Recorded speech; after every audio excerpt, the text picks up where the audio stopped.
So we're chatting. Chatting. We're good? Yay! Good morning, Emily Miller. Hi, Kate Richford. How are you? I'm good, how are you? Good morning, everybody. Welcome back from Beaten Button. Thank you. Milwaukee, it's good to be home. Garden spot of the Midwest. That's right. Good morning, Gracie. Good morning, Brandon. Morning. Good morning, everybody. Woo! So it's Wednesday. If it's Wednesday, it must be Facebook Live. Yes, here at beadshop.com with Kate Richberg and Emily Miller. You guys, today we have such an amazing broadcast. We're going to do so much with Softflex. We've got so many things here all scattered across our table. It's going to be great. So I want a quick mention to thank you, Emily, for your debut last week. It was amazing. It was nothing. Grace, you guys did a great job. We're still using our new camera, and Grace and Brandon are kind of helping us out, and we've got kind of a new setup. So bear with us if things are a little not as close as you like them, or we're going to really do our best to really knock this broadcast out of the park. And practice will make perfect. That's right. So. And we really appreciate you guys hopping on. Yesterday we did a little practice Facebook Live where you guys helped us figure out our angles and stuff. So we're still figuring it out. So, but with Gracie, super talents as a camera woman, and Brandon as her wing woman. We're talented. Right, Also exactly. It's a dynamic duo We've got over a there. dynamic duo behind the camera and in front of the camera. So we appreciate that. But we want to say a good morning, of course, and I want to start off by saying Janice says a big hello to everyone. She's safe and sound in Alexandria, Virginia. She's all good, and she'll be coming on with us maybe next week to pop in and say hello. She's still getting settled Unpacking. and With the crazy lady. And I've been throwing her stuff right and left. So just because she's in Virginia doesn't mean she's not working hard. So she's writing copy on some new products we've got coming. So it's great. So JP, when you watch this later today, we love you and we miss you, of course. Yep, we're thinking about you. Yes. So we've got some, I like to call this viewer mail segment, right? Right. How are people doing out there, Gracie? So many hellos. Yay. And Faye says missing Janice, but only in the best way. I'm Yeah. sure. Thank you, Faye, for all your input, and I have some answers for you. Sweet. Great. She also gave valuable input yesterday. Yeah. During Yeah. our Good. tester. Oh, Good. great. Excellent. Can you give me Excellent. that Kleenex over there? Sure. We had a hello from Finland earlier. Oh, hello from Finland. Wow, And awesome. We had Oklahoma, London calling. Hello, London. Darla in Washington. Our hearts are with you as well, London. Yes. Geeta. Yeah. Hi, Geeta. Geeta. Hi, Suzanne everyone. is from Finland. Oh, hi, Suzanne from Finland. Yay.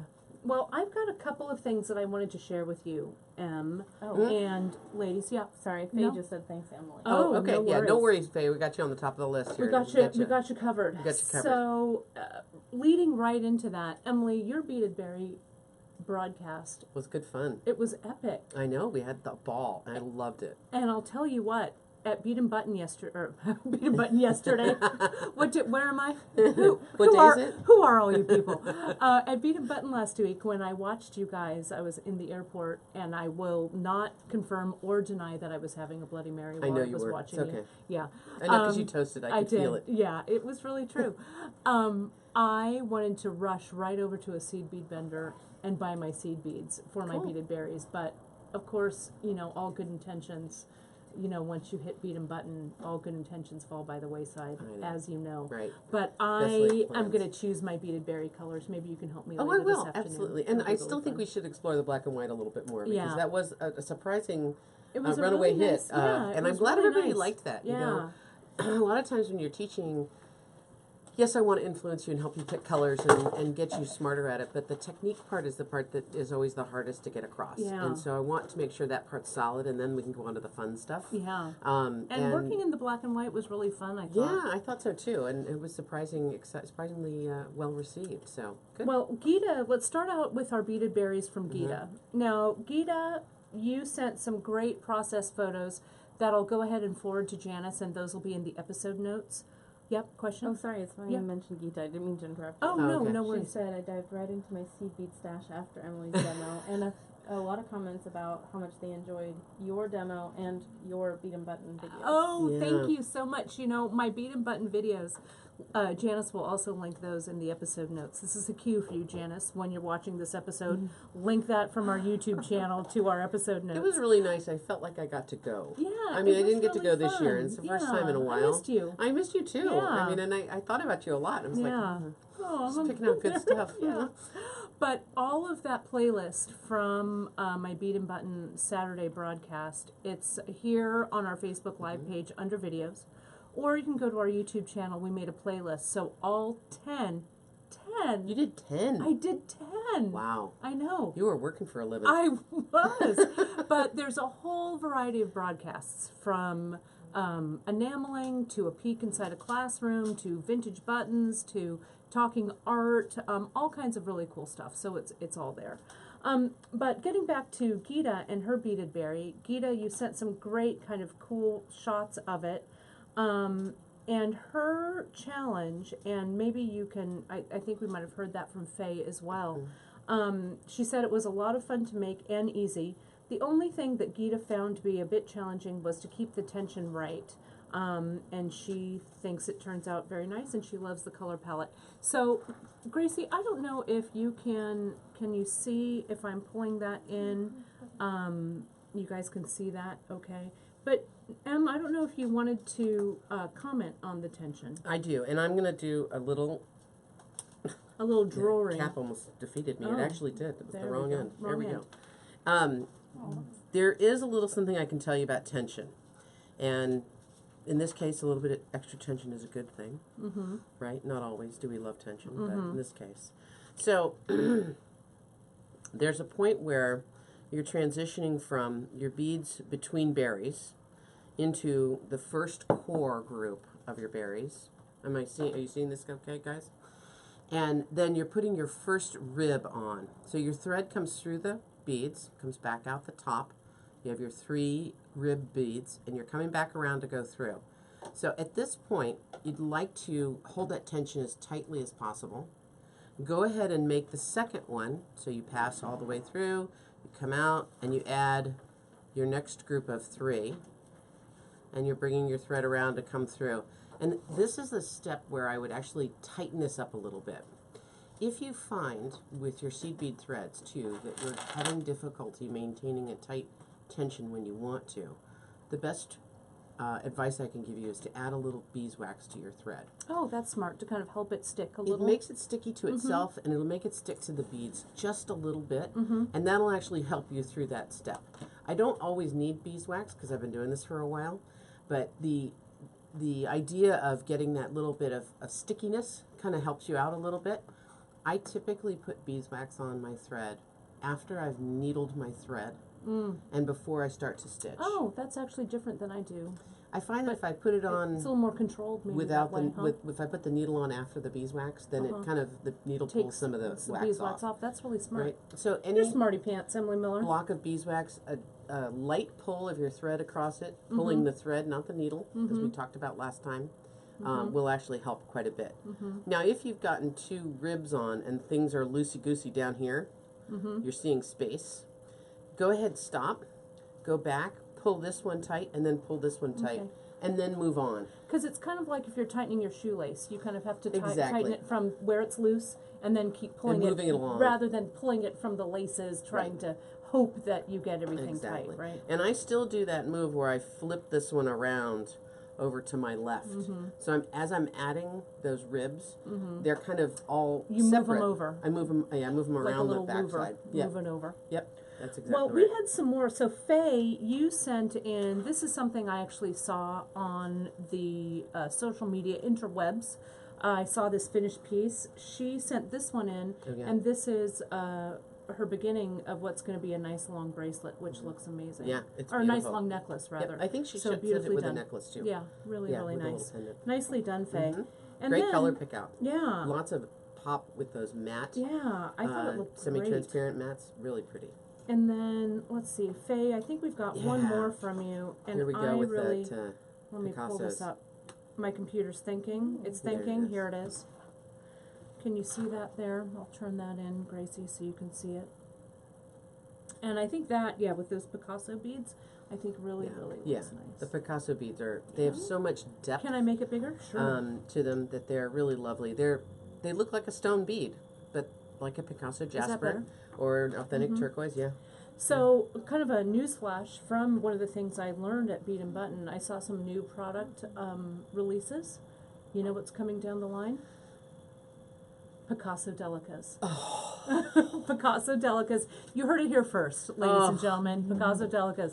We're going to be getting those in. Also, note to Janice when you're doing these episode notes. But yeah, they have some new ones. They're really amazing. Oh, I'm I tried so to excited. I tried to actually steal some Can to I take just home slip those in so my you bag? could see them, but it wasn't All right. it wasn't happening. All right. But I'll wait with yeah. bated breath. They're pretty but I amazing. can't wait. Oh, they use 6 and 8 ounce. Right. 6 and So 8. this was the scaling up a little. Oh, okay. So using 6 and 8s Because instead you of used 11s 11s and 8s. Mhm. Okay. Now, switching gears just a little bit, because today we're going to be doing some floats with our friend Softflex Beading Wire. And hello to a big shout out to our Softflex friends. I know that Sarah was going to try, and the Softflex team were going to try and watch it Join today, us. so Cool. join us sometime. So thank you so much, you guys, for all of the promotion you do for us. But I got an email from Lindy, and it's a good one to kind of segue us into our floats today. Our float away is what we're going to do. I love a float. I love a Root float. beer especially, but I love And a so, float. and we're going to talk also, Yeah. before we actually have get a to my Lindy's version on question. there. So I want you to kick down. Will you take that? Can you take that off? Do I have to? Yeah. Okay. Can you? I don't know. Do you need help? You're like, really, Richburg? Do I have to take it off?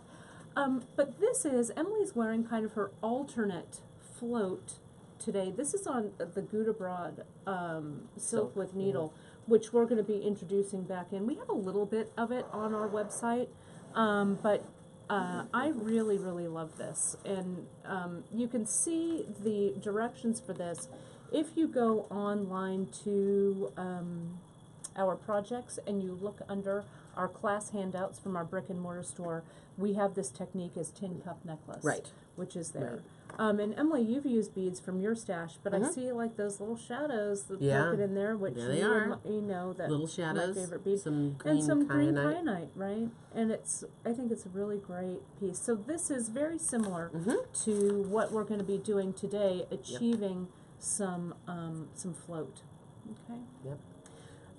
But let me talk to you real quick now about this question that we've got here from Lindy. So Lindy has been working since Janice and I did our color episode. She's been working on a multiple strand piece, and she worked on her bead mix and stuff. So let me read what her question is, then we'll look at her photos, and then we'll address the issue, because I know if Lindy has this question, you guys might as well. So this is continuing the necklace. I sent you a photo of a while ago of my bead mix, which you helped me with. It looked great. She said, I've crimped everything. There are another 2 rows, but I haven't included it in the photo.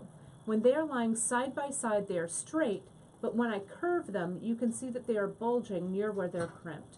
What do you think I should do? I hope that I haven't ruined it. It's taken me a couple of weeks to get this far with it. Just not sure if it will hang okay after I finish it. I'm basing it on JP's Tricks of the Trade necklace.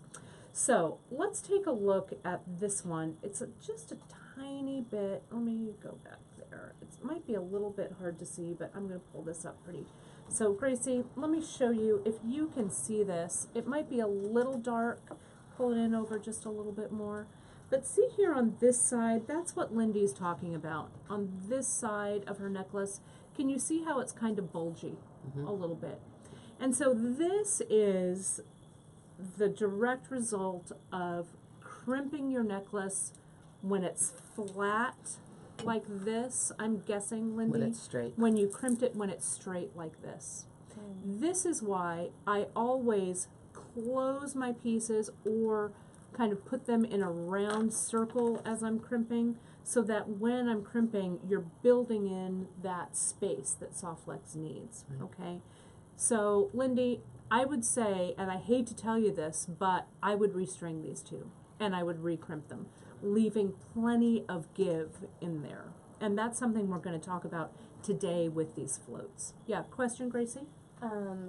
Someone just answered this question, but the name of Emily's necklace, I think on our website, the one that you just showed that you were wearing, It's called Tin Cup. Yeah, Tin that's Cup. correct.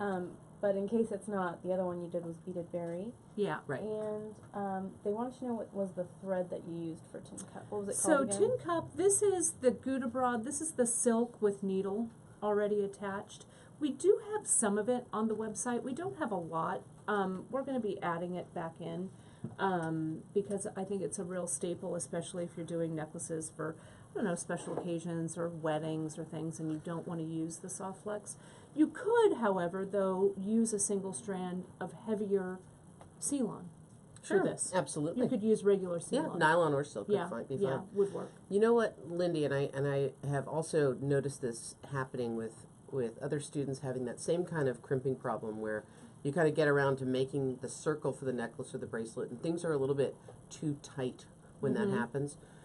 I do the same as Kate. I put my crimps in position for my clasp with the circle or bracelet in a shape that I would normally want it to be. Right, or bracelet shape. And looking at your piece, I do see things that actually helped you out quite a bit.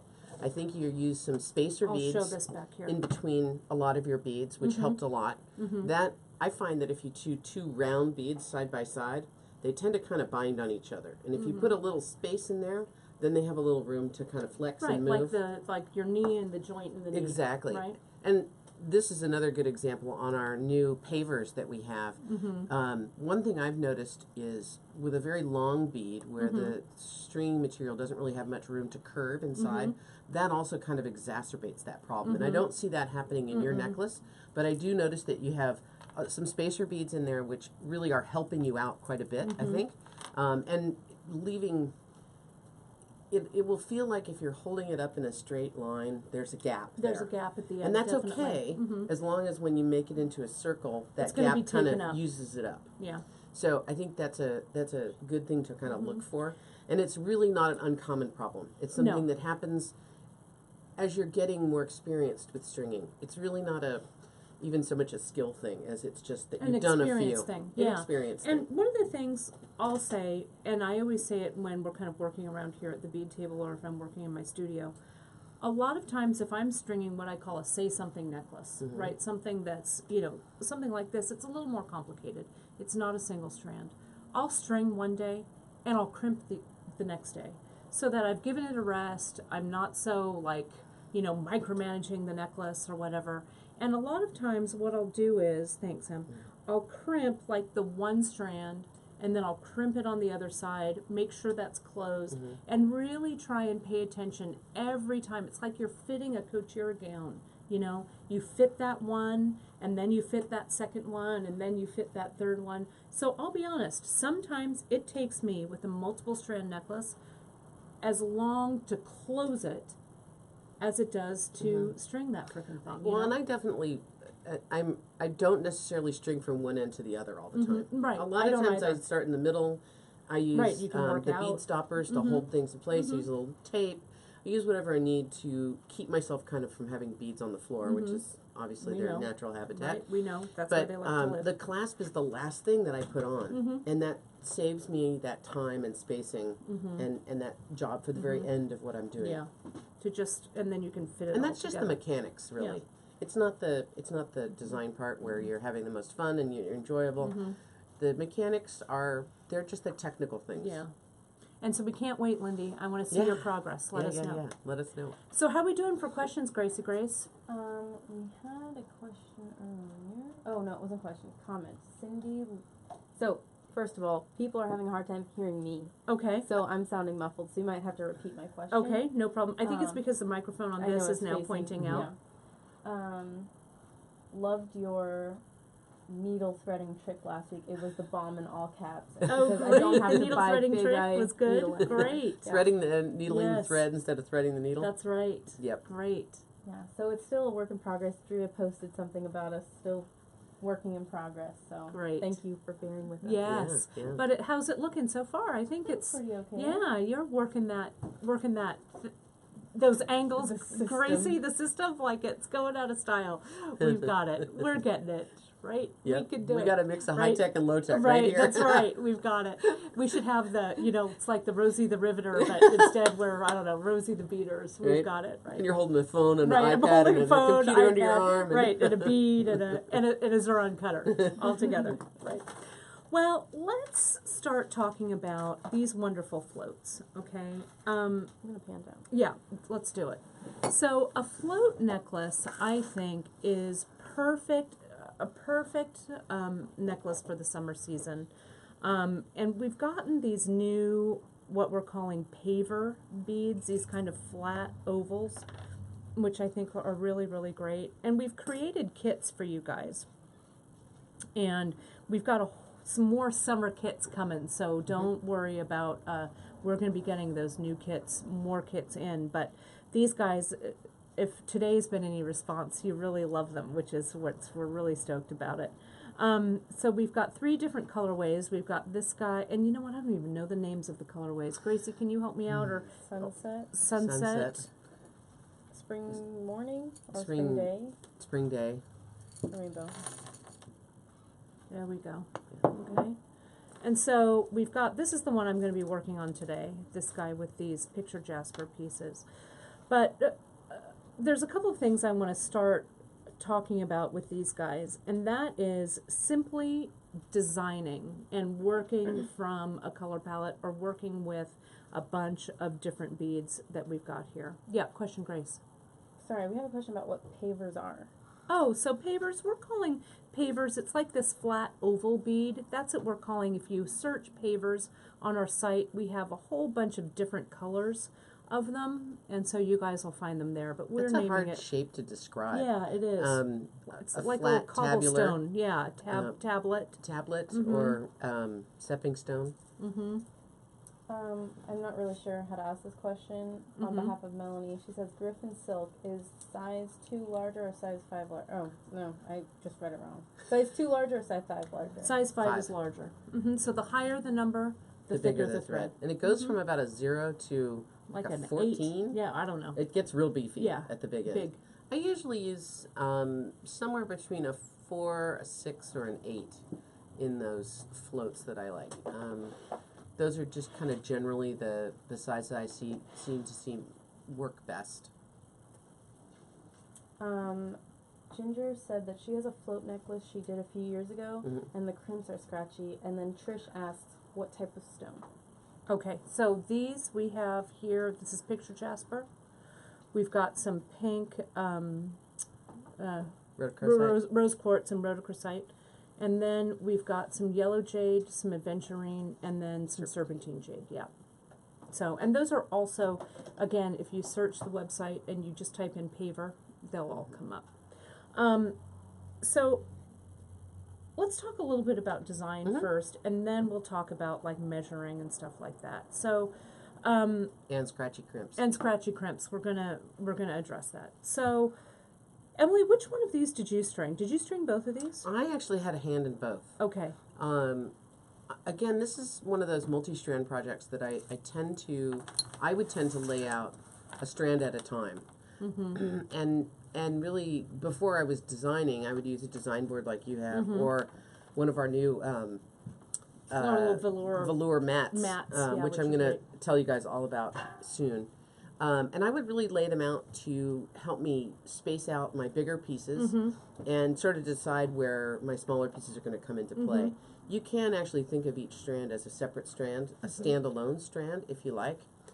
And if each strand stands alone on its own, Mhm. then all together they're all going to look really great. Okay? So usually what I would do on something like this, and I'm gonna grab a few Mhm. pavers here to play with, would be to kind of start laying out some pavers kind of in a pretty simple way, and thinking about how I'm going to spend these beads Right. in my design. And so, are you even thinking about how many strands you're doing right now? No, I typically would do an odd count of strands. I think Mhm. that mostly works better. Mhm. But sometimes I do even, so Mhm. a 2-strand. Mhm. And I'm not really even going to worry so much about how many per strand. and I'm not going to worry about my sort of overall spread quite yet. I'm going to just get an eye for some of this kind of these belongings. And I know you probably have a different way. I would also start adding in some accent colors and some accent beads to kind of pick and choose where I might put those. Okay? Let's share these two. Yeah, I'll let's break do these that. up. So let's break them up. And you know, the thing with when I start to do this, I wanted to point out in these strands. So Gracie, if you want to pan over to these strands just real quick while Emily is pulling those out. The thing when I'm thinking about a multiple strand float necklace, I think, or I try and design so that each one of these strands could be a standalone necklace on its own. Okay, and what I loved that you did, with this is, see just this bottom strand here. See how it's just a mix of 6mm and 4mm beads. Bam. And, you know, that could be just a simple, sweet little necklace on its own. Then, as we start to add our strands in, you can see that your strands all start to blend together. So I don't want you guys, when you're stringing these, I don't want you to get super hung up on like, oh my gosh, I don't love the way this strand looks. Because if you just look at this one, it's just a simple one bead crimp, right? And as you start to add your other strands, the necklace starts to flesh out. Absolutely. Now, you also, question, Gracie? I'm sorry to interrupt. Yeah, no. It's about crimping. Can you just tie a knot in the soft flex, or do you have to crimp? We're going to get that. So hold that thought, because the answer to that is I would always crimp for soft flex. And we'll talk about that in just a second when we get to that portion. So what you're building here, Emily, is you're building some little building blocks using eye pins. Right. Just and I do this kind a of lot. thinking ahead.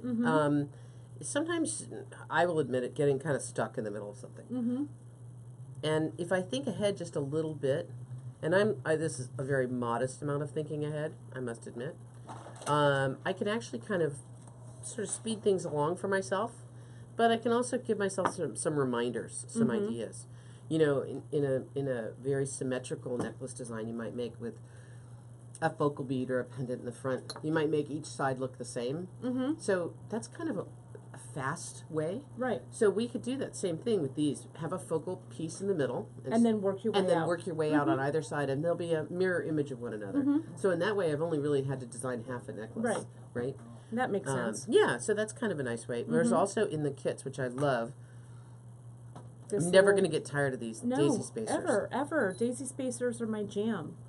I love them. I love a daisy spacer. And really making groupings of beads is super fun. You know, you never know what you're going to discover. And you can also see, you guys, as we hold this up, I don't know if I'm in frame there, but as you hold this up, it's also a way to start thinking ahead if you wanted to make a matching earring. Yeah, For absolutely. these pieces. We're using, as we said earlier, we're using little eye pins. These are 20 gauge eye pins. And they're stiff enough that you can kind of move things around. Whoops, as I throw it at you. But for a necklace, or rather for an earring, we'd use a little head pin for the bottom, and then we would maybe link it with some eye pins as well. Okay, so the other thing to remember too, with a float, is that you're actually going to have a crimp bead on the outsides of each of these little groupings. And if I spend all of my daisy spacers as accents on the outsides of beads, sometimes I'm going to double that metal up. So I might not always use a daisy spacer here because I the know crimp tube might the act crimp like a little tube is going to spacer. kind of act like that. Crimp tubes are, or daisy spacers are also really handy if you find a bead with an uneven hole. So here's a paver. There's one side. There's the other. So this would be a really good one to bookend with either a couple of small 4mm, a couple of daisy spacers, or Kind something of even else. everything out. It evens it out and makes it hang a little bit more symmetrically. That's all. So once you kind of have some of these, and I'm just going to steal these over onto my design board. Yes, sorry, Emily. I'm grabbing them away. I'm spiriting them away. Take it all. Take it all. Can you see this okay, Gracie? You know, it's a bit dark, and we're trying to adjust the lighting. It was dark even when the lights were open. And the lights were Yeah. okay. Do you want to try opening those again, We or can.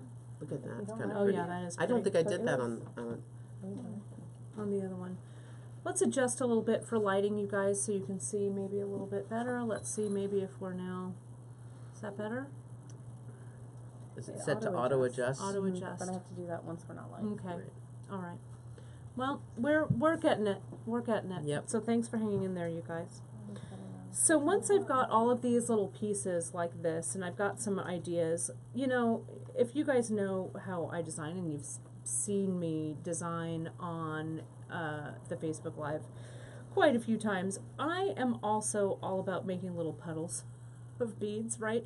So I've got my daisy spacers in this little cup, but I'm also a fan of just putting a little pile of beads together and just kind of taking it as it comes, right? So what I've done, and if you remember that Free Tip Friday, you guys, a while back, where Janice and I kind of did some measuring of, you know, what lengths look good. So I'm going to say I cut 3 strands. I'm going to start with 3 here. 3 strands of my soft flex beading wire, and I am using the fine, the 0.014, and with this kit, with the Picture Jasper kit, we have, it's the bronze colored soft flex, okay, which we think looks really nice with it. So I've just cut 3 strands, and I've cut 3 strands at about, I don't know, at about 20 inches or so. What you can also do is kind of bring it around your neck to see how that fits. But the 20 inches, because my finished piece is going to end up maybe at about 18. So I probably should have actually cut this a little bit longer, but I'm going to go with it. It'll be fine. I'm just making you some little. Oh, thanks. I love this. All of these Samples. little samples. These are great. This is the same. So this is just adding a daisy spacer Right. to it, and it really See the does give it a difference? different yeah. look. And you can see all 3 of these. So there's the one that has the daisy spacer and the 6mm. Here's the one that just has the 6mm. And here's the one that just has the daisy spacer. And it's 3 different looks just with 3 different beads, which is great. So I'll just jump in, and you know what I'll do is I'm going to just start with, maybe I like the looks of this one. So I'm going to just put this one on, and I'm going to work out from the center. All right, so I'm going to start in the middle. And, you know, the cool thing about making floats, you guys, whatever beads you're using, if you're using this kit, or if you've kind of assembled your own pieces, there are no mistakes, really, except when you put the beads on backwards if you're making a symmetrical design. Let me try that one again. Let me flip this around. But really have faith, have trust in your color palette, right? So, if, like, here's my color palette here, you know, my beautiful little pink palette or my beautiful little green palette. Both of those, just trust in the palette. You know, if it works here, it's going to work on your necklace. Okay? Good question. Yeah. Mimi wants to know if you would use the same size soft flex for a long float necklace. Maybe you could repeat the question. Yeah. So, Mimi, your question was, will we use the same, what was it, the same size soft flex for a longer float? I think so. Yeah. We just got another question asking you to repeat the size and color of the soft Sure, flex you're using. sure. So I would, so Mimi, to answer your question about the size of the soft flex, I would I'd choose the soft flex that was the right size for your beads. The 0.014 I think is a good all-purpose for floats. It's fairly light, so floats are fairly light, even this one that has these heavier pavers on it.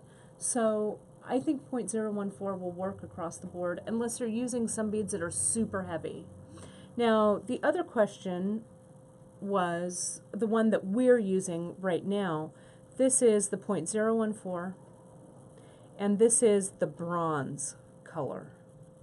And you can see on the side that color, but it's the bronze. So 2 things I think about sizing as well is we're considering the beads that are going on the stringy material. We're also considering the finished product, and that finished product is multiple strands, kind of batching together to be strength in numbers, stronger together than they would be separately. I did also have a fair amount of care that I gave to that soft flex while it's naked. Right. And wherever it's naked, and if it's in a float, there's a good part of it that doesn't have any beads on it. You have to be a little bit gentle with it. Right, because if the soft flex begets, like I'll do it here, if it gets a kink, A bend. that bend is going to be there forever. Ever and ever. Ever and ever and ever. So you do need to take some caution when you are stringing with it, which is also why I cut 20 inches. I should have actually cut about 22. So I have a little bit of extra on the ends, so I can go ahead and cut that off. So but I think no harm, Mimi, no if you were foul. making a long 24 to 36 inch float, there'd be two things I would take into consideration. The holes in the beads to make sure my stringing material would fit through them. But also the distance in between the beads that I would leave available. Right, so you don't want like a really long, like bare piece of soft flex that's going to get bashed around. Right. I think I generally, in either a tin cup style necklace or a soft flex one, I would max out at about 2 inches in between. I would agree. But it could go all the way down to a 1/4 inch after that. So any of those, it could be irregular if you wanted.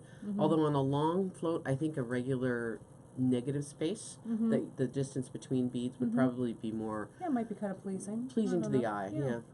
So we also had a question, Gracie, you asked earlier about whether we knot our soft flex or we crimp it. Well, we're going to crimp it.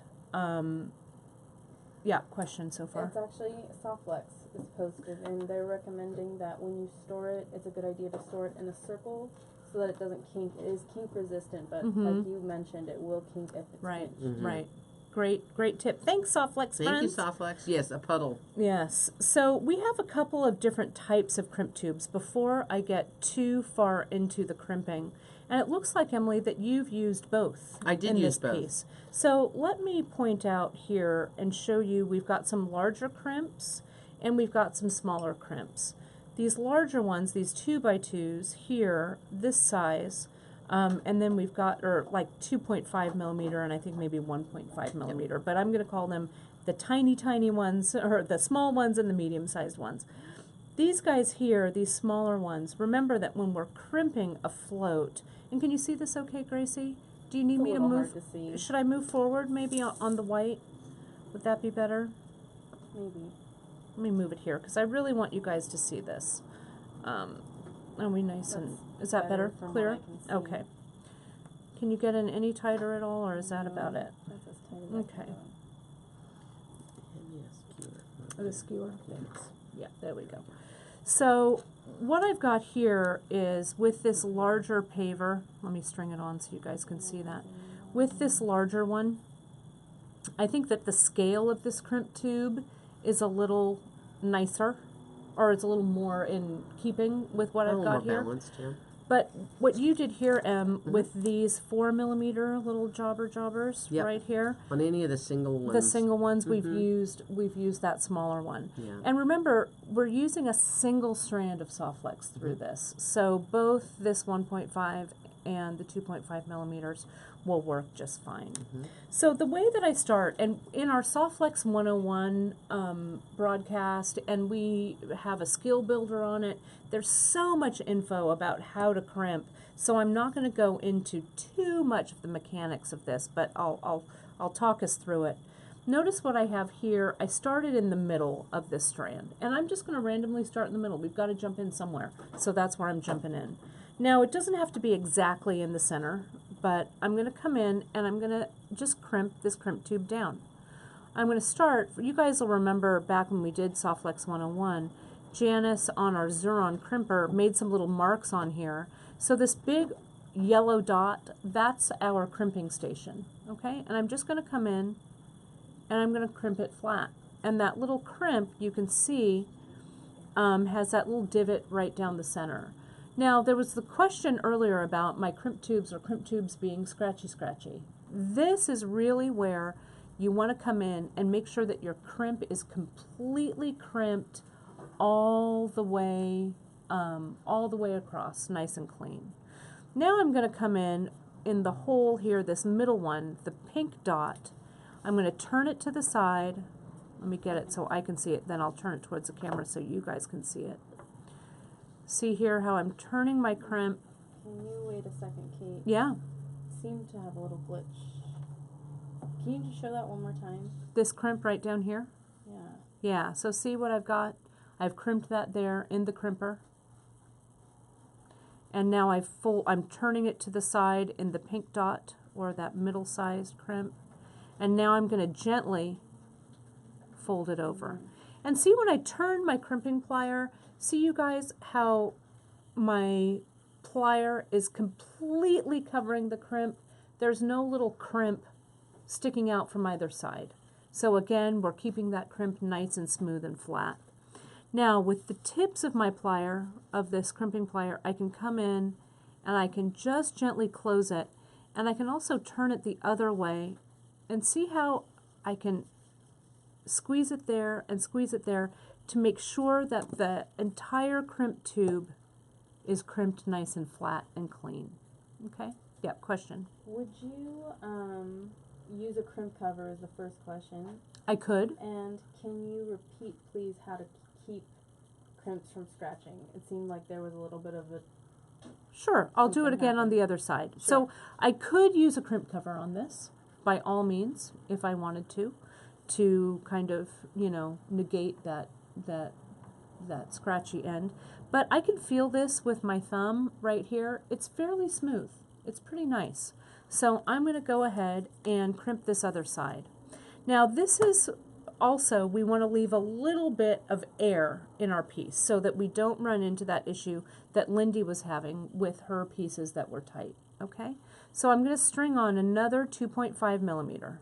All right? But I'm not going to shove it so tight on here that, see if I do that, see how wonky my piece looks, right? It's no bueno, all right? So I want to just give it some air, and I'll crimp this side.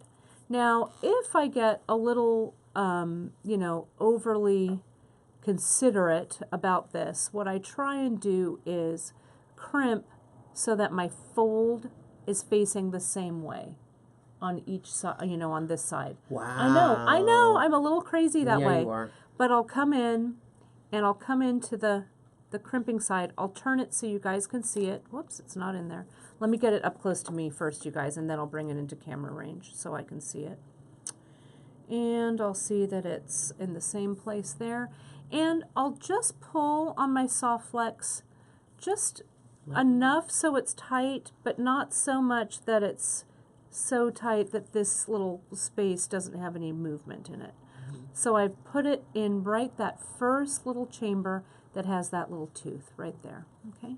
And you can see, let me make sure that's correct so I can see it, yep. You can see that little divot, that little fold I've placed in this crimping tube. Then I come in, I place it on its side, and I'll turn it to the side so you guys can see.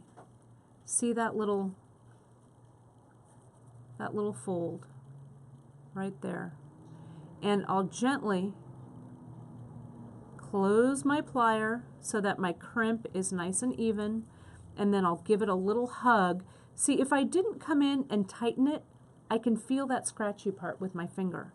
So if I come in with the tips of my Xuron crimper, which is why I love this crimper, that little needle nose helps me to just gently, now remember you guys, we're not, you know, giving it a big bear hug, we're just giving a nice little social hug. Where have you been?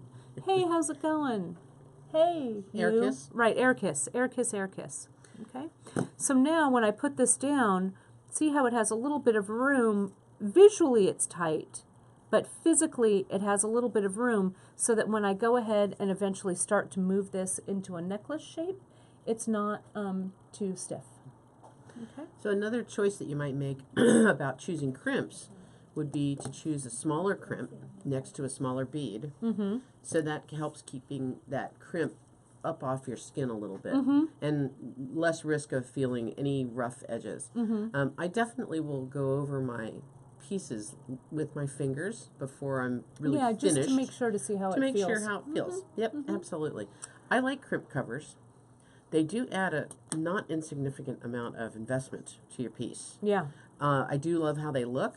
I think they are what I really want to use when I'm using soft flex as a primary stringing material, and it's invisible because I don't love the metallic look of the crimp. Mm-hmm. But in this case, in this design that we're doing today, the crimp is actually part of it. Mm-hmm. And that's a little bit part of the A little bit design. different. Yeah, Mm-hmm. yeah. So it's a little bit different case. You could put a crimp cover on these. Mm-hmm. I would wait.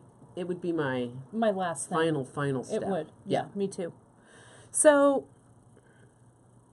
this is where you need to start making a decision. Now, let me show you what I wouldn't do, but what some of you might want to do because you're measurers, right? What I have here just on a little piece of paper, I measured 1 inch. So I can line up the crimp that I crimped, and I can line up my next crimp that I'm crimping on. So I can use this as just a little guide from when I come in and I crimp. I'm going to pick this up in my fingers, and I'll come in and crimp, and we're going to say that it didn't slide too much, and it's about 1 inch, and I'll come in here, and I'll fold it, and I'll give it a little social air kiss, air kiss, that crimp right there. Let me put it back down and see if I was close. And I was pretty close. So I could use that as my little template. I'll be honest, I probably wouldn't do this because I am a rebel. But some of you like to measure, so measure. It's okay. And I'll come in and I'll look and see what else Emily has created for me here in this space. Now remember, we spoke about doing something that was symmetrical on each side, so that we've got one design here going up one side, and then we just repeat it going on the other. That is a kind of a quick way, and I know to add some mix. Yeah, and sometimes it's really hard to string unsymmetrically. People struggle a lot with that idea that I can string in different designs and it looks good. So you can actually make 5 symmetrical strands here, and no one will know that these are symmetrical because you're just mixing up the strands. You could vary the distance a little bit in between the beads, and that would help with the breaking up of that symmetry. To string randomly is actually really hard. I know you have a technique about under the table with a tray on your lap and picking string it randomly. Oh, that's so painful. I know. But you can actually enforce a little randomness just by doing 5 strands that are different. And if it takes putting in one strand away for a while, and then stringing another one to look at, and then putting them together, that's another way to trick yourself a little bit. Yeah. And Kate, you're using one of my favorite tricks for stringing speedily. Right. Transferring it from the one head thing pin to the right, other. And I'll show you that again. I just did it. So I wasn't actually really sure what I wanted to come next. But I know that I wanted to fill the space in on another strand with something small. So I pulled this out, and I've started my second strand already. So maybe creating all of the centers for all 5 strands might be a good way to go. And you can see I use that 1 millimeter crimp tube here, and I'll show you. I'll put that little one on here. There we go. I'll slide it in, and I'll go ahead and I'll crimp this one down. Again, visually, but not physically tight. Okay, so I'll crimp, and I'll come in and I'll turn it. This time it's at the very end, that smallest little crimping channel, and then I'll give it that little hug. Okay, so you can see now I've come in and I've got this guy here. Can you pause for a moment? Oh, now we're back on. It's attempting to reconnect. I don't know why. It's having a funky connection right now. Okay, are we connected? It just started again? Yes. Okay, can we get a thumb? Everybody's good? We're back? Thumbs up? Strange. Okay. Good? Thank you. All right, yeah, no worries. Hopefully that'll be fairly seamless on the replay, you guys.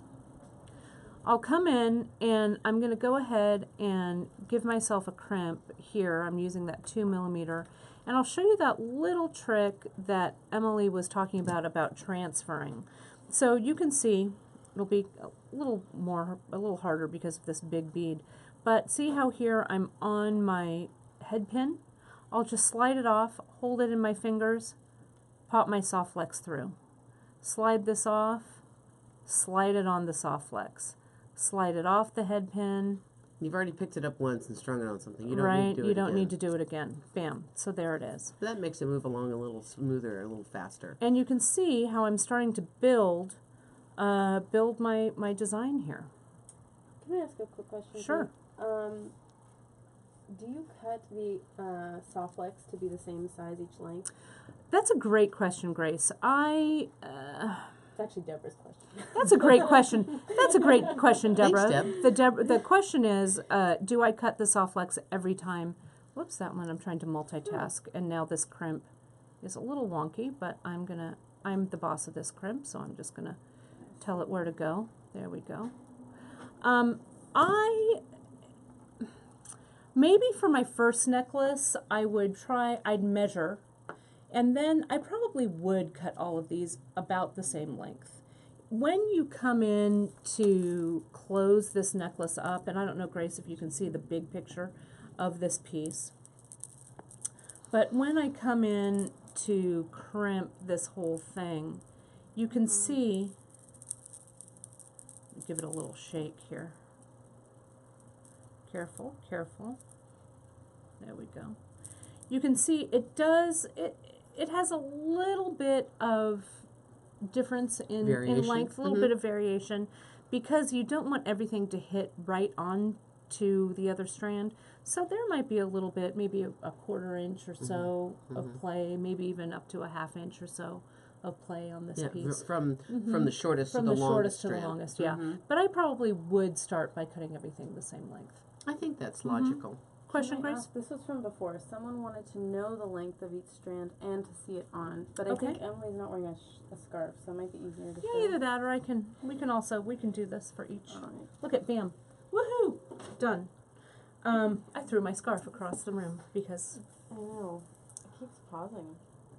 On her end, it keeps. And then Deborah's saying now that sound is coming in and out. But someone loves your earrings. all right, well, that's always good. That's always good. So what's the length on these guys? So this length I'll show you on me. So this finished length, I'll go from clasp to clasp. This is about a 16-inch strand. So for me, it's a little short. I want it to sit about right here for me. I agree. And for me, this would be about 18. I actually like mine a little longer than that. Yeah. And I would absolutely make mine a little longer. I would probably say that whatever my finished length that I wanted, I would add at least a couple of inches, maybe as many as 3. I would actually add 2 inches per side. Oh, okay. I don't think I'd go quite that far. I would say, well, I'm a little crazy about needing enough length to get that end of that loop in, and I'll show you on this side when we close everything up. But so I would take that measurement. So let's say for me it would be 20, and I'd add maybe 3 or 4 inches for your length. Right. Yeah. You know, if I was stringing a regular necklace on soft flex, I would tend to not cut it from the spool. Really? I would. You're crazy. I am Miller. really rebelly. Yeah. Right? So I would actually leave it on the spool so that I'd cut it at the last minute And string. And string. You know, and that's for me. I like working on both ends. Yeah, I do too sometimes. It just Certainly in depends. this project, Yeah. it made a lot more sense to work from both ends to the middle. You know, I also did a little drawing, and I love making crude little sketches. Janice will excuse me. She's a much better artist, illustrator than I am. Yeah, that's a good one. I So, like it. I did 5 strands here in my little sketch, and I spent, that means used, my 9 pavers, 1, 2, 3, 4, 5, 6, 7, 8, 9 pavers, which are those squares, and then I actually divided these into thirds, so across the strands. This gives me another way of looking at how I've distributed the beads, Right, kind of visually. how I've visualized this, and this might even be just the front, Like the front 2/3 section, right? of my necklace, and there would be another third kind of heading off in that direction. And since I spent all my 9 pavers on the first 4 strands, I left 1 strand just little all along the side. Quick question. Is there enough material in the kits that you can make these necklaces longer? Yeah, yes, you can. You would just, so we used all 9 of the pavers here, right? And I don't remember, Emily, do you remember when you made these? I'm sure there were Oh yeah, there was lots lots there was left over. Yeah. So you could, you know, like Emily's saying, distribute these pavers first, because you Right. get 9 in the kit. and then kind of spread it out a little more with your check glass. And you have plenty of soft flex for that as Yeah, yeah. well. You can see, where's my soft flex strand? I still have plenty on the spool, and I cut my 3 off of that. So you're going to have plenty to kind of elongate This is 10 feet on that spool. So we can cut 5 2-foot strands, which would then give you 5 at least 20-inch strands, right. which is going to be on me down here somewhere. So fairly long, right? So there is a fair amount of material on these spools. It's nice that this is kind of a single serving of soft flex. Yeah, I and like I it. always love it when I get an empty spool because I'll spool something else onto it. Oh yeah, another it's a time, good way to you know. repurpose those spools. Yeah, absolutely. I like it. absolutely. Really, can I interrupt you? I'm so sorry. We Yeah. are having some Intermittent technical.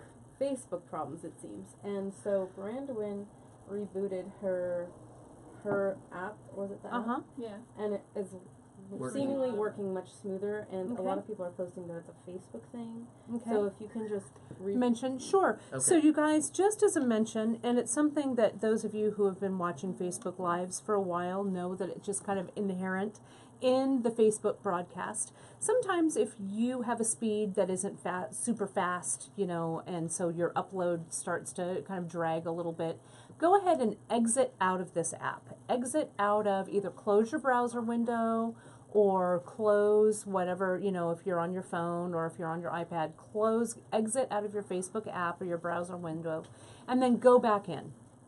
And that should kind of break that connection and reconnect you to our feed, and I think you'll have much more luck. Brandwin just did it here as she was watching it on her phone, and she's getting a lot better luck. On the rebroadcast, you should have a seamless viewing experience. Yeah. So thanks for your patience on this. Yeah, and I just rebooted my computer, Great. my Much better? Safari, and it went right back. Right back up. Because I was having trouble before, and so now we're Great. up and going. Great. Yeah, I can see that. Right. Let's see. Yeah, perfect. Yeah. There's a delay. Okay. Delay. Delay. I don't know if you saw this comment, Emily, but Softflex is very happy that you're able to repurpose the spools. Absolutely. You know, it's a great way to store a little bit of material. Like Kate, I occasionally travel, and I'm always in fear of not having enough projects with me, that somehow I will be stuck in transit somewhere along the line. I've had epic layovers in Philadelphia, I'm looking at you, and other places. Actually, that was Detroit, en route to Philadelphia. Right. So it's nice to have sometimes some supplies with you, and Yeah. if you want to take a little bit of something along, it's great. But I definitely will reuse. I especially like this size of spool. It's very handy. And it's great to kind of get a feel. You've tried out now one type of Softflex. If you find it's not your bag, and that's okay, Yeah, you can move on. Yeah. and you're not overcommitted. So, but I do like Softflex. It's my favorite flexible stringing wire material. It is, I know. I You know, like that for Softflex. years that I've had Softflex under my. There we go. And I'm also back. Are you getting back? Good. I'm scarved. You were missing. Yeah. I'm Oh, re-scarved. it's a nice little scarf. Oh, I like that. there's Kate. Here I am. And there's Kate. We've had a lot of comments actually about rebooting, and it's much better. But Geeta is saying that she watches on both her laptop and her phone. She says when one has a glitch, she just uses the other one. She doesn't want to miss anything. Oh my gosh, Gita, that's amazing. Gita is I our love it. our professional fan. We That's love it. right. That's right. So, any other questions so far about this process? Okay. So, I want to tackle next, talking a little bit about closing the pieces, and I also want to just pull out some of the different varieties of, I don't know, Gracie, if this is a good place for you guys to see it. And I also want to pull out some pearls. Let me pull, I want that peach one. That's what I want, right? That would be a good add-in. Right here. Yep.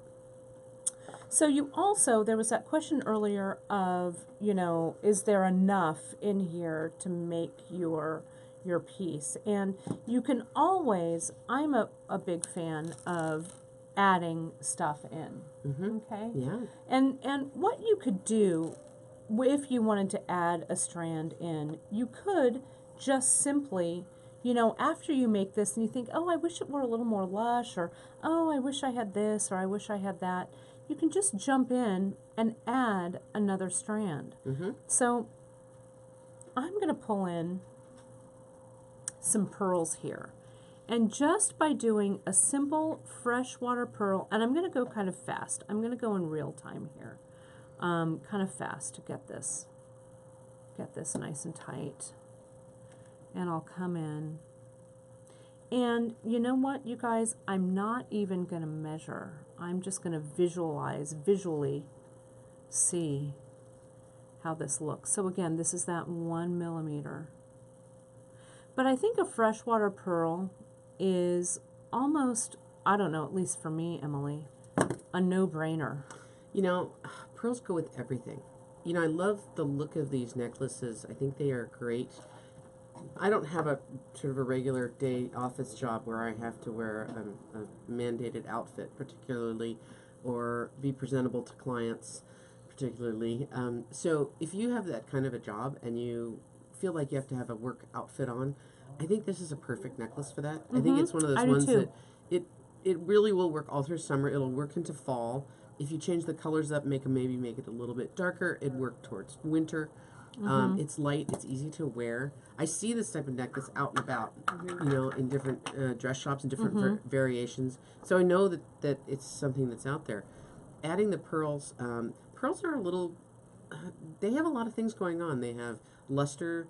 They are identifiable as pearls. Not everybody would look at your piece. Right, they add a little bit of a quality, or I don't know, not quality, but a little bit of, I don't know, elan or... Well, a little bit of style. Yeah. And certainly if you feel that these colors are a little soft for you, maybe you want a little punch, I think you could add some crystal to this. You could throw some Swarovski crystal in there. And you know, if you've bought a kit and you really love the kit, but you'd like to change it up a little bit, or you've got some of your own along the way, what if you were to take the same kind of color of a Swarovski and throw it in there? Yeah. So you'd pick up something that was a little bit brighter, a little bit sparklier. Yeah, or you could use also any of the Dakota stones that we carry. Yeah, and some metal beads. Yeah, maybe some metal beads mixed in here there would be really fun. I do like having a bit of metal associated with these pieces, and the daisy spacers do it for me. Yeah. But you could actually make little clumps of daisy spacers in this as well. Yeah, you definitely could. Or stack more than one daisy spacer alongside the bead. There's no law that says you can only use one or that you have to use one on each one. Right. Now, I also pulled in these two, what we call the Soft Flex Extreme brand. Now, with freshwater pearls, we're still continuing to use the fine. But if you're doing anything with summer weddings or bridal or graduation or, I don't know, some kind of fancy pants occasion, making floats out of this Soft Flex Extreme. I have a buddy, my friend Beth, who I've known forever and ever. And I made her a necklace just out of simple white freshwater pearls like this. And I used that silver Soft Flex Extreme. Oh, it's beautiful. And I think I made her that thing probably almost 15 years ago, right when the Extreme first came out. And she still, to this day, when she has to dress fancy pants like a lady, she puts this on. And I just think it's just such a lovely way to get some metallic in this necklace with that, either that gold or that silver, or mix them up. You could do a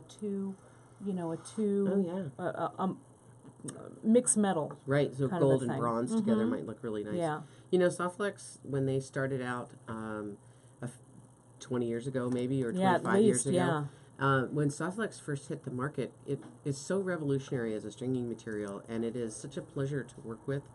The flexibility that it has, coupled with durability, and then coupled with color now. Yeah, the colors are just coatings are gorgeous. so delicious. I mean, it used to come in the sort of standard stainless steel gray with a clear coating that we on still love. And it's great, if classic. especially if you're just stringing, you're doing straight stringing. Right. But the bronze, the gold, the silver, it's so much more luscious and so much more appealing to the eye. And the colors, there's a, and it's unexpected. It's a tourmaline color that's going on, I think, that I love a lot now too. It was really so fun. like a dark green? No, it was kind of like I feel like it was almost like this green or this green. I don't know. Sarah will know. It's a nice one. And we're going to be adding some more of the colors because these floats just really, really speak to it. And freshwater pearls are pretty affordable, especially kind of adding them in the smattering of them into this piece. certainly I would save a few pearls for a pair of earrings For to an match. earring, I would too, You know, definitely. I would not hesitate for that. And in fact, if you wanted to, you could stop at any point where you feel like you've got kind of a good mix going, and make a quick pair of earrings. Then they're done and gives you a set little up. bit of a pause. Yeah, it gives you a little breather, a little break. And I don't think it's a bad idea to take the time to do the designing so that you're going to wear it. Right. And you're going to love it.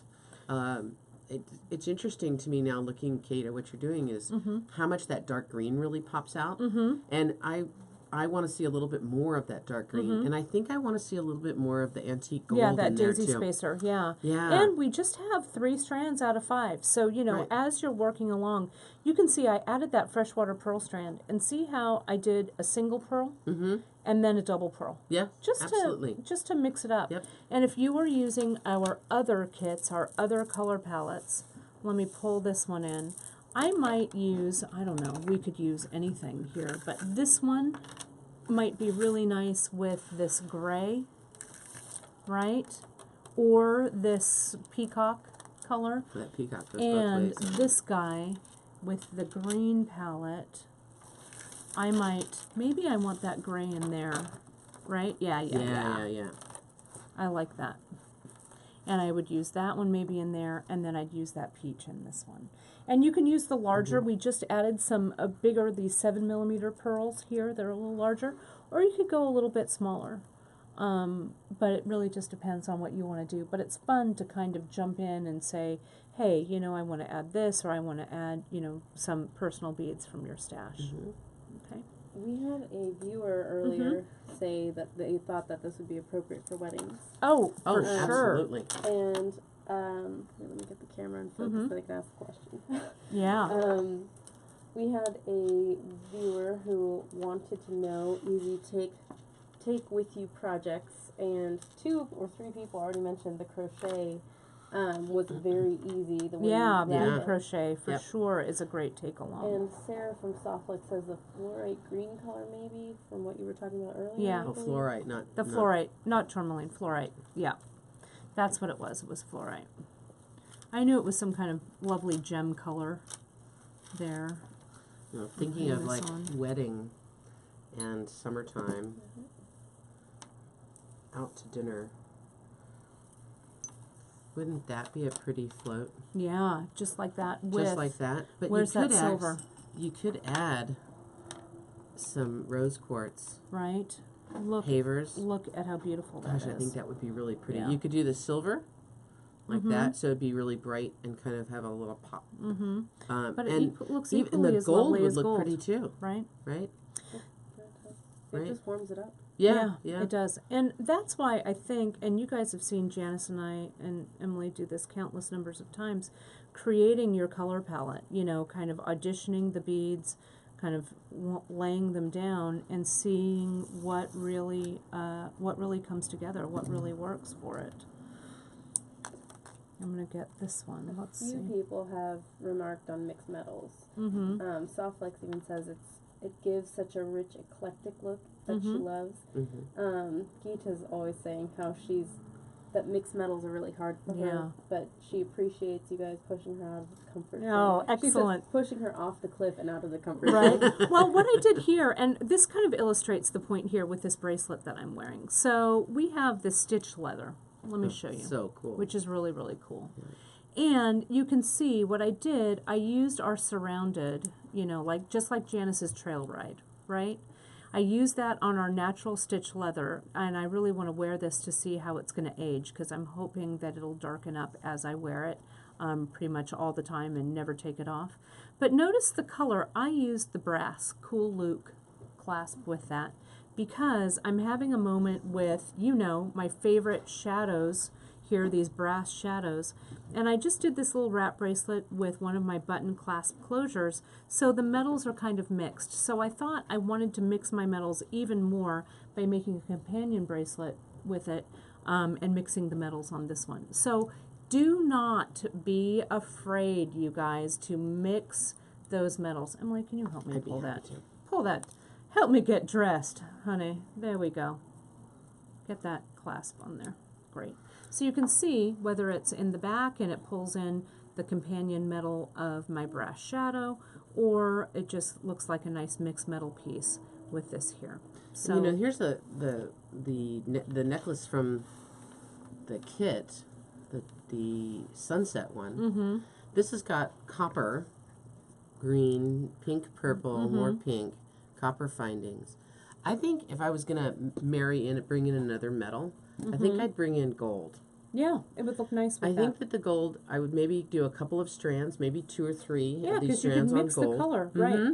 And I might actually mix in to kind of reconnect that gold back into pieces. I think I might use the copper, keep on using the copper crimps. So I would have a little bit of mixed understanding between some strands. They would actually speak to one another and not be feeling like they're kind of out there standing alone, right? And one of the things I did want to mention, you guys, these are just simply beads. You know what? If you string this up and it's not to your liking, the beautiful thing about a beaded necklace is you just cut it apart. It's not like we've made like cut out a dress, right? Or cut out a pair of pants and it's not working, and then you have this pair of pants that doesn't fit, right? With beads, you can just go ahead and cut them up and restring and start over. It's really okay. Beads never go bad. Right. So you can see I've started to get some traction here with these 3 strands. Okay. So let me put these kind of down here so we can see what's going on. So you can just kind of lay them out. Now to measure your closure, and Emily, I'm going to put you on the spot. Sure. I'm going to have you, if you could just get me some crimps all the way up to this end, maybe like 2 more sections, so we can close that off. I've got this one right here for you, and I don't know, that one right there. What is? I don't know. I don't know what I'm doing. Where am I? Who is this? Which I wanted to talk a little bit about the actual crimping and the closing off of this piece. You need some crimps, though. Huh? Yeah, I need some crimps. I want and to you just need see we play well together. Give me those. Give me that. Give me that. Give me that crump. Give me that. And do you have the big crimps over there? I do. Okay, great. I have it all. So I want to let's look at a little bit about these closures, this closure over here, Gracie, and about how these are closed off. So you can see here with this toggle clasp I've got going on, I want to remind you about when we use the toggle. And it looks like, you have crimped 2, 2, and 1 on these pieces, right? And I think it's a good way to deal with a multiple strand closure because we can get a little bulky with these guys, right? Yep. If I were to crimp all 5 of these crimps individually onto this clasp, Be kind of a lot there at the clasp. it would be a lot. It would have, here I just have 3 crimps. Having 5 crimps here would look a little bunchy and a little funky, right? So I'm going to start here. And you can think about what I might do, just for me, because I like to have things balanced. I might crimp 2 here, right here. I might crimp 1 in the center, 1 strand. These are 2 strands. And then I might do the same thing there, 2 strands there, okay, and 2 strands. But it really, it doesn't make any difference whatsoever how you do it. I wouldn't have done that. Yeah, well... Yeah, it's you and me. That's you and me. That's right. That's how it is. It's the Yeah. beauty of it. Yeah. You could also, if you wanted, this is something that Janice would do. She would get a bead that has a big hole, and she might maybe crimp a bunch of these together, put on a bead that has a big hole, so I could get 2 strands through, and then come back through and crimp 2. Right? You could do that too. Absolutely. Yeah. So it would just depend on get a little creative with the closure. You might also crimp onto jump rings and could. gather them together that way. The thing about crimping on a jump ring that always scares me is that it's a jump ring. So when a jump ring. Yeah, so I would do something that would be soldered. So if you had, let's say, a soldered ring that looked like this, or a piece of chain. Like, let's say that you have strung these and you're like, oh, you know what? I wish it were longer. I could get a bit of chain that's soldered together, right? A nice soldered chain and, whatever that chain looks like. And I could crimp these right on the end and have that chain link elongate everything to give myself a little bit of length, right? So there's always a way to elongate things. So I could have all of my strands coming here, and here's another strand and crimped, and another strand crimped, right? And there's my strands going there. And then I could attach, like maybe with a wire wrap or with a jump ring, my little clasp, whatever that is. Maybe it's a hook, or maybe it's this toggle, whatever. But it's a good way to elongate things if you wanted to. And also, if you don't want all of these multiple strands behind your neck, you can also, have a single strand of chain going to the back. Yeah, absolutely. That would work. Okay. So the way that you're crimping this, it's a little bit different with something that's stationary like this rather than a necklace. So when we're bringing our strands through, and I'll come in, you're almost done crimping with that I one. have one more on each end and we'll be ready. Okay. As I come in to do my closure, I really want to be aware, let me put these kind of together so you guys can see this. I don't want my beads to be too bunched up near the clasp. So can you see how I've got some unbeaded, I guess, soft flex here? And that's so that everything can taper nicely. If I had a bunch of beads up here at the top when I was crimping, everything would kind of get a little misplaced, kind of sit a little bit, as I like to say, wonky. It would be a little wonky, and it would be a little crowded, more or less, at that end. And it's nice, it's just a little more graceful. That's all. Like Grace. Like Grace.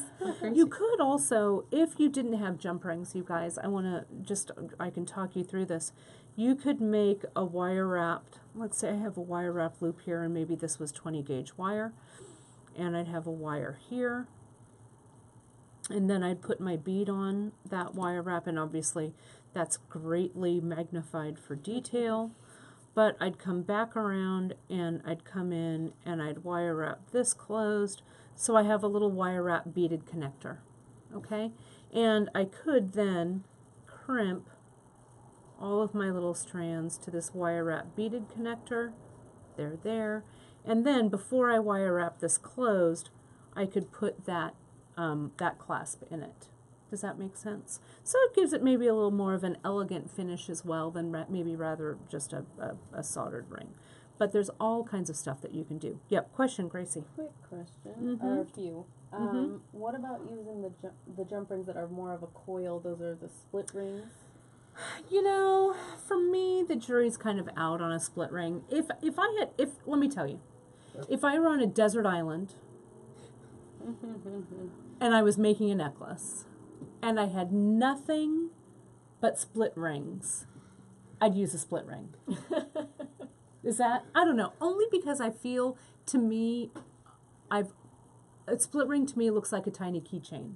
Well, it is a tiny keychain ring. Yeah, it is. It is. And I think so. But in a pinch, it's got its yeah, uses. it's got its uses. In a pinch, it would always work. Right. I would probably do this little wire wrap thing. But you know what? If you have split rings and you dig them, do it. Right. And another question about the finishing. What about a small cone or bead cap? Yeah, you could. Let's see, if here's the cone. Okay, greatly magnified for detail. And I would have this closure. So let me go over here. I would make a wire wrap loop. Am I still in frame, Gracie? I'd make a wire wrap loop. And I'd crimp everything down. That's my little crimp right there. There's my loop, and here's one more. Crimp and a loop. And maybe these strands are naked, or maybe there's my crimp start going up here, and there's my little section, and there's my other one, and then there's bead and another one there, and then maybe here's another crimp, and then a bead, and then another one there, okay? So this connection would get hidden underneath my cone, like that, okay? You will probably have some bare soft flex coming out, so you don't want this cone to be too gigantic. You could also, if you wanted then to close this up, I would put a crimp tube on. You could use a wire guard if you wanted, that little horseshoe that comes around kind of looks like that. I did it in Soft Flex 101. I really like a wire guard. Before that gets closed, I'd put my clasp on, so I would not have this that on there, and then I could crimp this back down. If this were, or if it were regular wire, if this were like 20 gauge wire or 22 gauge wire, I could, instead of having the wire guard, which I will erase, I could just come in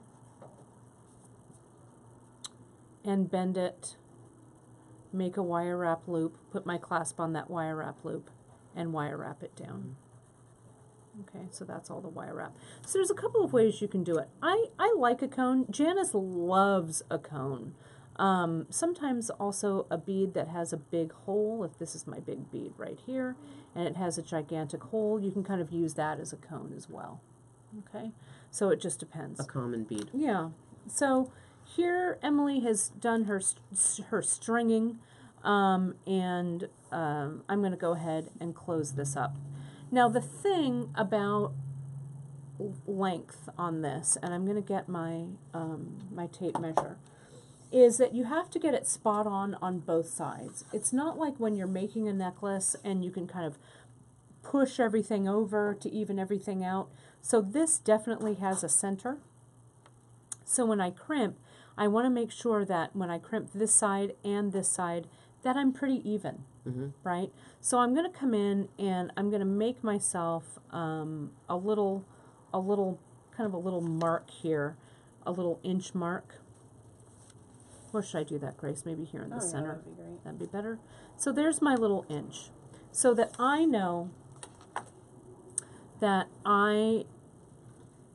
that this length here, I want my crimp tube. I have this much working soft flex, I guess, is what I'm trying to say.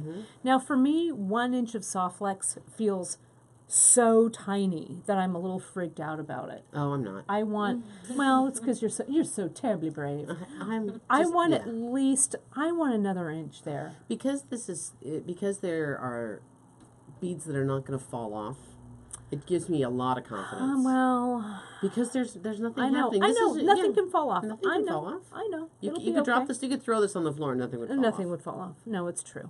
So I'm going to put my crimp tube on, and if I were doing 2 strands, I'd just put the 2 strands through. Yeah, right? you could do 2 at a time. So I'm going to come in. I'll use my plier there to kind of loop it back through, and I'll slide it. I know it might be a little hard for you to see, but I'll get my fingers out of the way. Okay. So now I can see,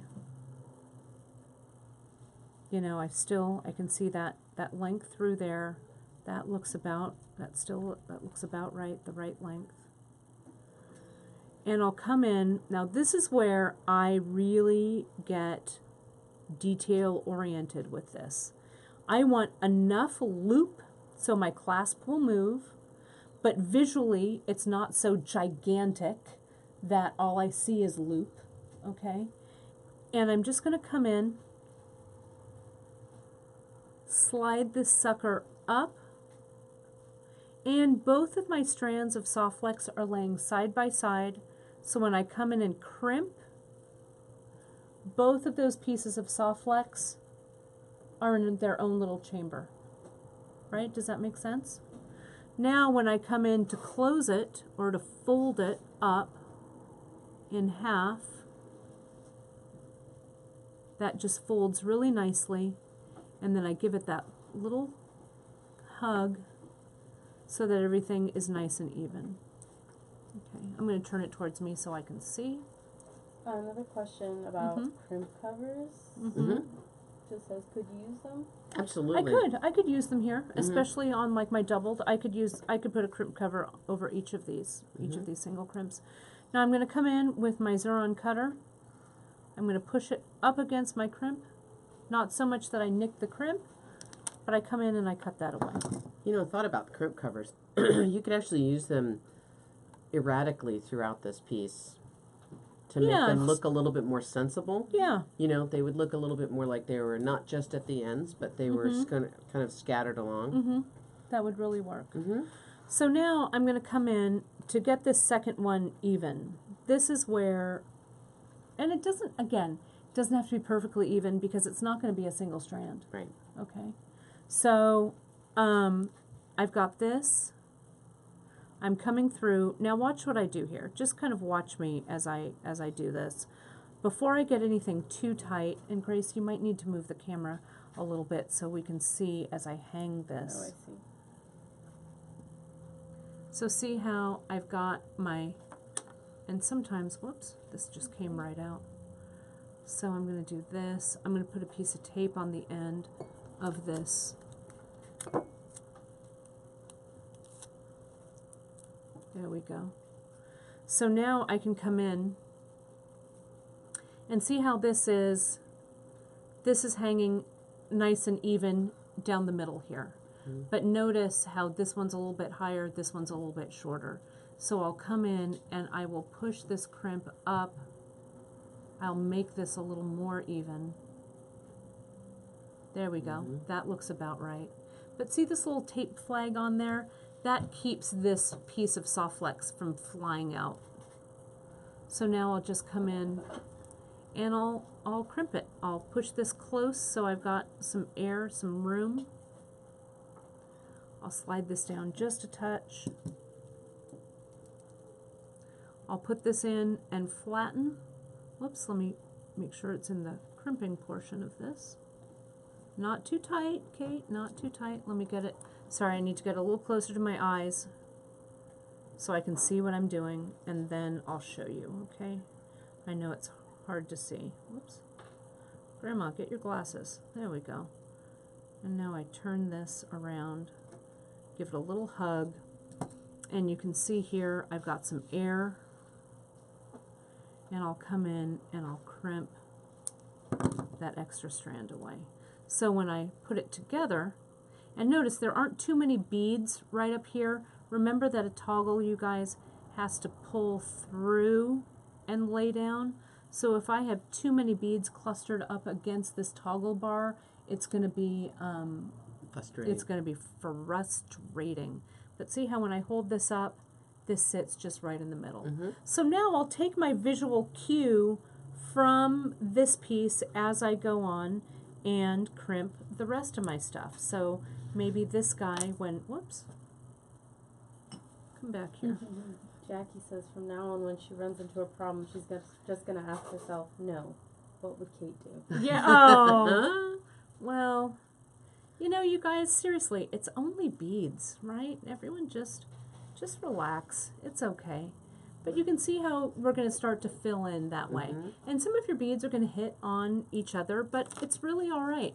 You can see when I hold this up, clustering and stuff is kind of the order of the day with this. So, you know, just go with your gut, go with your instincts. But I think these are really, really beautiful pieces. I think they really, I think they're great. And again, it's a great starting point to mix with your, yeah, it's pretty on it's that, really on that pretty. It green. would actually look good Yeah. with your necklace. Yeah, It would. You can layer. Absolutely. You could also, you know me, I like to wrap a lot around. You know, I'm going to put it all on my wrists. But great bridal jewelry, great bridesmaids jewelry. Absolutely. Great, just You know, with the trend dress these up days that T-shirt with jewelry. with bridesmaids wearing similar colors but Right. slightly different designs. Right, you You can could unify actually- it with the same necklace. Yeah, they could have or a different lengths or Right, multiple yeah. strands or only a couple. I Yeah, like it. absolutely. So, Gracie, any other questions? Look at our table, you guys. Doesn't Oh, your God, bead, I does love your it. bead table look like this? Because only if your bead table looks like this does it mean that you've had an amazing Wednesday morning. Wednesday morning, a creative, what Emily and I like to call creative explosion. Yeah. Right. No, this is sort of my favorite part of a class is when I look down the table and it's just full of ideas and color Yeah. and palettes and work and things that are discarded too. Yeah, we because love it. sometimes that becomes something else another day. You know, it's not always. No, it's not Today's always piece. a hit, right? So no final questions. We're all good with that. Great. No, but Softflex did say instead of tape, you could use a bead stopper. We could use those bead stoppers, and we do have those bead stoppers in. So Absolutely. they are great. But you know the things that you learn on first. You know, it's like tape was my my first love. Yeah. So you never forget your first love. So we've got a couple of things that we're going to share with you guys. We've got coming up starting next month, I think, right, Gracie? Mm-hmm. Grace and Jen got their heads together, and you know, Jen is the queen. The queen, shall we? Yes, I'll do it here. Jen is the queen of the bead mix. So what Jen has decided to do is she's going to, and we know that you guys love her bead mixes.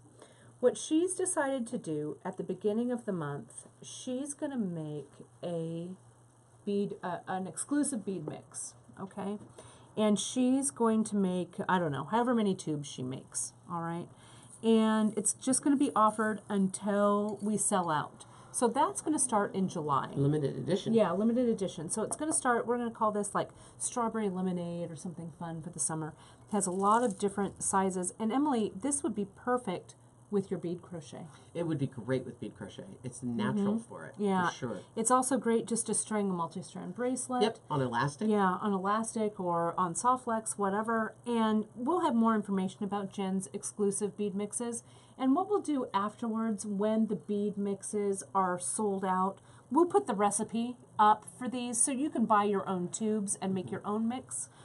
Like Jen, but we'll be putting those up. So that's coming down the line. So We'll have to great string- job, Jen, wherever Thanks, you are. Jen. She's filling orders like crazy, I think, right We'll now. have to is string what these she's up doing. and see how many bracelets you Yeah, can get. yeah, that's what I was thinking. They would It'd make be a really fun. cute friendship bracelet. It You know, would. if you had a bunch of girlfriends you wanted to give these to with a little charm on them or a little It'd be button. So darling. It would be darling. Terribly darling. And you all get the same thing. And I think you have the giveaway over I there. do. don't You You have it. What's the giveaway this week? Em? It's pearls, pearls, pearls. pearls.